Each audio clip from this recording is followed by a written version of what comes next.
ایک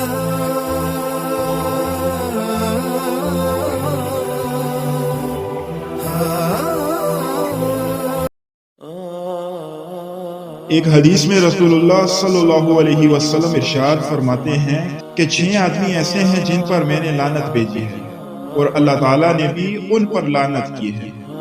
وہ 6 آدمی یہ ہیں: نمبر 1، اللہ کی کتاب میں زیادتی کرنے والا۔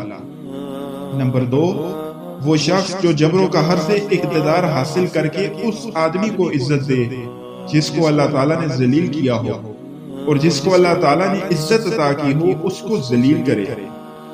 نمبر 3، اللہ کی تقدیر کو جھٹلانے والا۔ نمبر 4، اللہ کی حرام کردہ چیزوں کو حلال سمجھنے والا۔ نمبر 5، وہ شخص جو محرمات کو حلال کرنے والا ہو۔